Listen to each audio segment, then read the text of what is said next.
In Japan, Buddhist monks are generally seen as less strict in their adherence to religious discipline compared to those in some other countries. Traditional beliefs, history, and the social context of Japan have shaped a unique way of life for these monks, resulting in practices that are quite different. Monks in Japan may or may not shave their heads, observe celibacy, or get married and have families. They may adhere to a vegetarian diet, or eat meat, and even drink alcohol. Beyond this, Japanese monks engage in various activities which are unique to Japan, such as driving cars, running cafes, playing board games, working as DJs, and even performing as singers on stage. In a large hall, the sound of music reverberates, and fans raise their brightly coloured light sticks, enjoying the performance. A monk, wearing an outer burgundy red robe with a golden yellow Dhammachakra or Wheel of Dharma pattern, chants prayers. The atmosphere becomes livelier as two monks dressed in plain black robes and wearing helmets step onto the stage.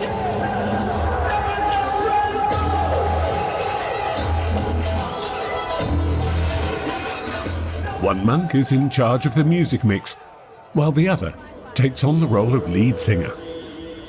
The traditional Buddhist chants are fused with techno music to attract attention. More fans gather near the stage, moving to the energetic rhythm. In the eyes of most Buddhists, such a scene seems unthinkable. A concert stage is no place for a monk, many might think. So, what drives these Japanese monks to rap amidst music and flashing lights? 日本の仏教っていうのはですね、結構 A member of Tariki Echo, a Buddhist monk music group, explains that many young people in Japan show little interest in religion and rarely visit temples, except for funerals. Their goal is to change this by encouraging more people to engage with Buddhism and to explore its teachings more deeply.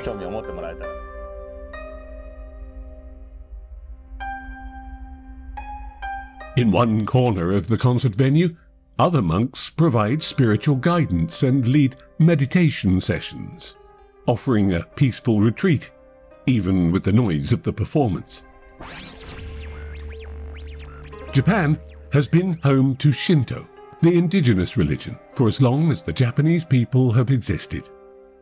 Around 1,500 years ago, Buddhism spread to Japan from China and the Korean peninsula. Over time, it flourished, waned and blended with Shinto beliefs, becoming an integral part of the Japanese way of life. During the Meiji era, Buddhism faced decline, as the government promoted extreme nationalism and Shinto as the national ideology. Buddhism, which didn't align with nation-building efforts, was sidelined. The Meiji government even issued laws allowing Buddhist monks to marry, eat meat, and even keep their hair. Some Buddhist sects adapted to survive, allowing monks to blur the lines between the clergy and the laity in order to improve propagation of the religion. This practice has continued into modern times, with Japanese monks engaging in a wide range of activities. Kodo Nishimura is a Buddhist monk. He was ordained to follow a family tradition, but his dream was to become a professional makeup artist. When I was in high school, I think I would open my mom's Chanel eyeshadow palette and I would try to put it on my face, but I looked crazy. I looked like a clown.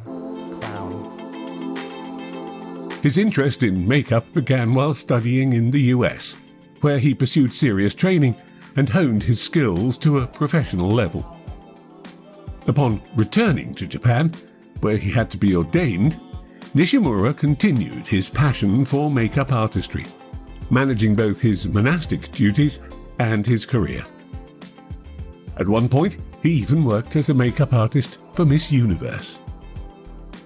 He finds joy in his makeup work, believing it helps bring happiness to others, which aligns with his understanding of a monk's role.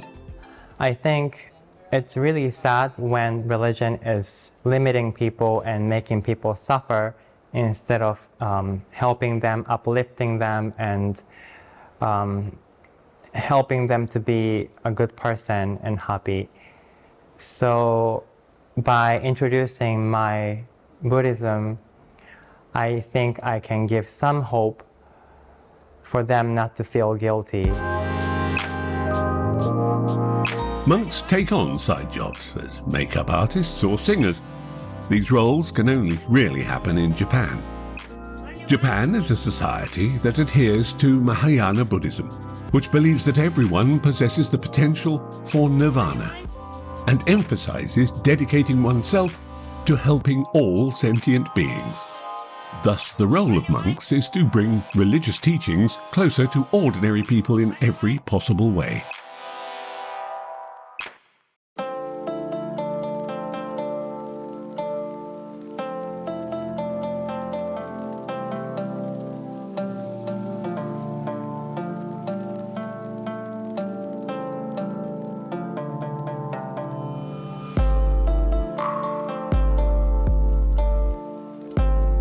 The logo of a pagoda marks the spot.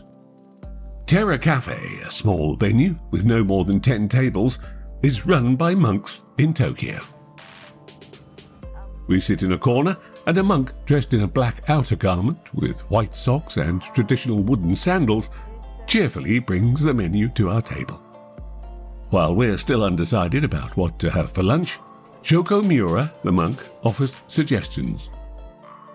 After a short wait, he brings out a tray with a set of rice, grilled fish, a side salad, and a bowl of miso soup, serving it at our table. できるだけ、和食。 Miura tells us that Terra Café focuses on Japanese cuisine, with the aim of customers enjoying healthy food. The cafe also features a special menu called Shojin Ryori, a traditional Buddhist cuisine that's entirely free of animal protein and fat. The image of the upper half of the Buddha's face appears above the coffee counter. An image of the Buddha's hand, along with a lotus flower, a significant symbol in Buddhism, is used to decorate the cafe harmoniously. Terra in Japanese means temple. This cafe or restaurant is run by monks, but the staff is made up of both monks and lay people. Now in Thailand and Asia's Buddhism is too far from people, city people. Now, Japanese people, Buddhism try to become close to people again. Now you have people coming to the monk bar. I heard the music. The music is from the temple, right? Yeah, sometimes different. During the Meiji era, Buddhist temples were oppressed by the ruling class. Many were closed, and those that remained received no support from the state. Monks had to struggle to earn their own income to keep the temples alive. This led to the acceptance of monks working outside the temple. In Japan today, being a monk is seen as just one type of profession. Many monks have other jobs outside of their religious duties. When it's time to perform their monastic duties, they wear traditional robes, chant prayers, and carry out religious rituals before continuing with their other work. The fact that monks take on various jobs to earn a living and maintain their temples is neither sinful nor unusual in Japanese society.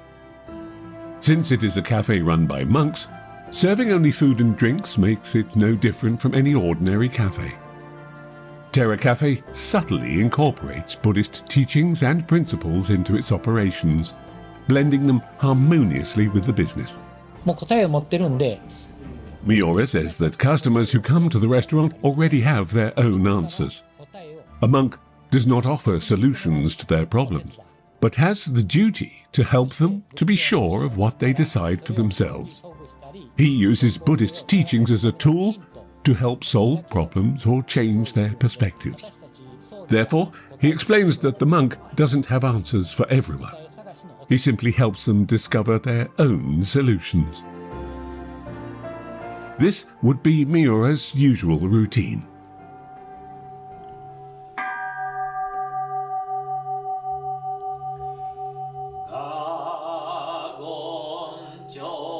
The temple on this quiet hill appears serene and desolate. Morning chants, once attended by locals, now echo in solitude. In modern society, as people migrate into bustling cities, the primary role of temples has been reduced to conducting funerals and housing cemeteries. A section of the temple grounds is filled with neatly arranged graves, marked by traditional Japanese tombstones. 昔は確かに Miura says that in the past, people practiced Buddhism to cultivate themselves.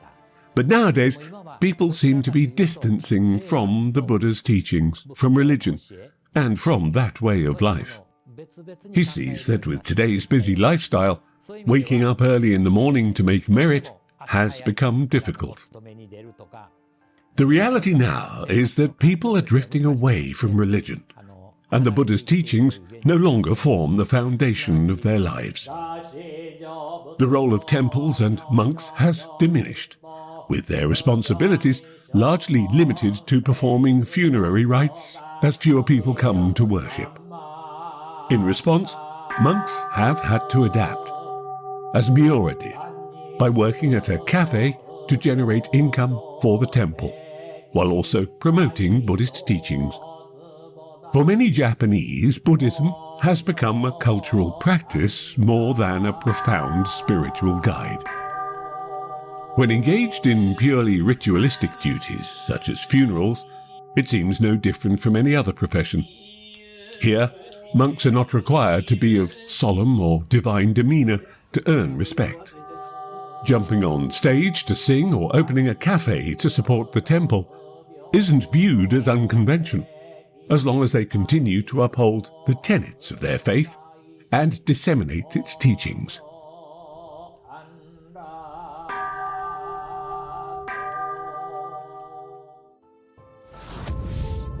If you want to see more great content from all over the world, please like the video, subscribe to our channel and hit the bell icon. Thank you.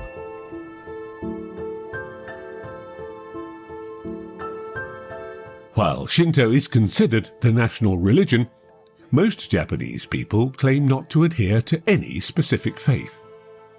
Yet, their daily actions do tend to reflect religious influences. It is common for them to worship at Shinto shrines, marry in Christian churches, and hold funerals at Buddhist temples without feeling any conflict. Mahayana Buddhism, which has taken root in Japan, splinters into numerous sects, each with its own practices and levels of strictness, depending on their teachings. One well-known Mahayana sect, Zen, serves as a cultural symbol of Japan. Compared to major cities worldwide, Tokyo is relatively tranquil, and this small Zen temple is especially peaceful. Silence and simplicity are the most important symbols of Zen Buddhism. Removing our shoes at the entrance, we step into the tranquility of a simple single-story building adorned with tatami mats. The first area contains an altar. The second features a short-legged Japanese table with cushions for guests. And the third serves as the monk's private workspace. あともう一つ理由がありまして Mahito Mukai, a Zen priest at a Buddhist temple in Tokyo, tells us that nowadays Japanese people see temples merely as places for ceremonies such as funerals or memorial services. He wants people to view temples differently as well. He wants them to be seen as places where enjoyment can also be found. Japanese society is deeply rooted in class and family ties. When a family owns a business, they typically pass it on to their heirs, usually to the eldest son.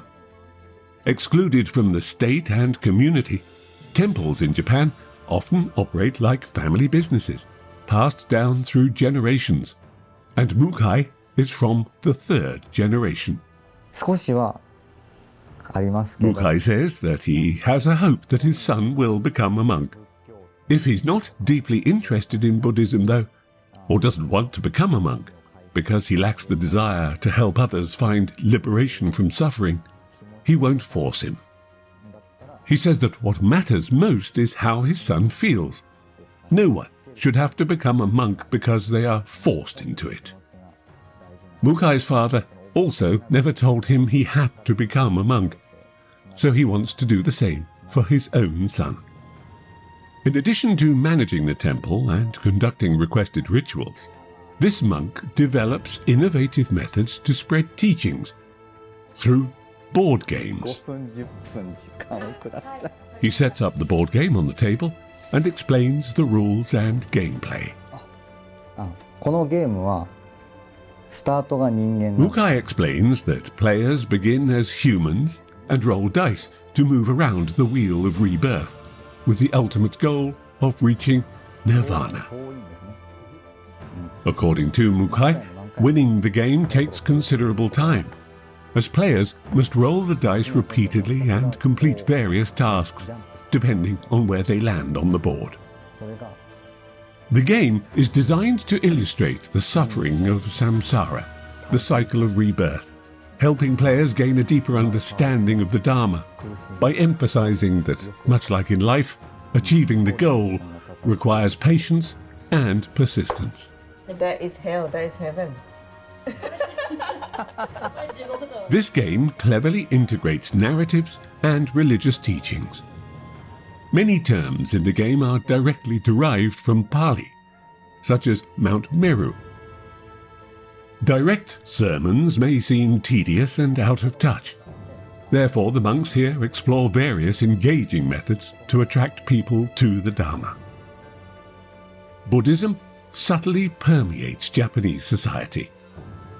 While it may not flourish as it once did, Buddhism still holds significant influence in Japan. In addition to Shinto shrines, there are over 70,000 Buddhist temples and more than 300,000 monks throughout the country. Many monks continue to find innovative ways to present their teachings to the public in distinctly Japanese styles.